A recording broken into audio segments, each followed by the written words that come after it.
భారత జట్టు ఇటీవలే శ్రీలంకతో 3 మ్యాచ్ల వన్డే సిరీస్ ను ఆడింది. దీని తర్వాత బంగ్లాదేశ్ తో టెస్టు, టీ20 సిరీస్లు ఆడనుంది.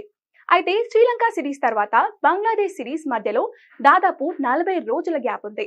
ఇప్పుడు ఈ గ్యాప్ లో రోహిత్ శర్మ, విరాట్ కోహ్లీతో సహా చాలా మంది భారతీయ స్టార్లు దేశీయ టోర్నమెంట్ దులీప్ ట్రోఫీ 2024 ఆడటం చూడవచ్చు. నివేదికల ప్రకారం బెంగళూరులోని ఎం చిన్నస్వామి స్టేడియంలో దులీప్ ట్రోఫీ మ్యాచ్లు జరుగుతున్నాయి. దీన్ని బట్టి రోహిత్ శర్మ దాదాపు 9 ఏళ్ల తర్వాత డొమెస్టిక్ టోర్నీలో ఆడనున్నాడు.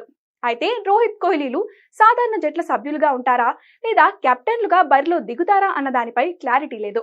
రవీంద్ర జడేజా, శుభ్మన్ గిల్, కేఎల్ రాహుల్, అక్షర్ పటేల్, యశస్వి జైస్వాల్, సూర్యకుమార్ యాదవ్, కుల్దీప్ యాదవ్ ను దులీప్ ట్రోఫీలో ఆడనుండగా స్టార్ పేసర్ జస్ప్రీత్ బుమ్రాకు మాత్రం ఈ టోర్నీ నుంచి మినహాయింపు వచ్చినట్లు సమాచారం.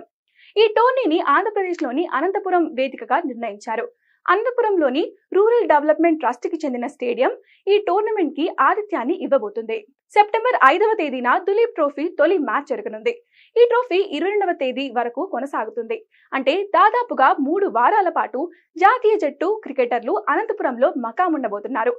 మొదటి రౌండ్ లో లేకపోయినా సెప్టెంబర్ 12 నుంచి జరగనున్న టోర్నీ రెండో రౌండ్ లో రోహిత్ శర్మ, విరాట్ కోహ్లీలు ఆడటం చూడవచ్చు. అయితే ఇప్పుడు ఈ లొకేషన్ మారబోతున్నట్లు కూడా ప్రచారం జరుగుతుంది.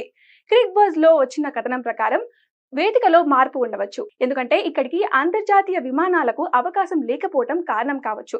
ఇప్పటి వరకు ఉన్న సమాచారం వరకు అయితే టోర్నీలో ఒక రౌండ్ బెంగళూరులోని చిన్నస్వామి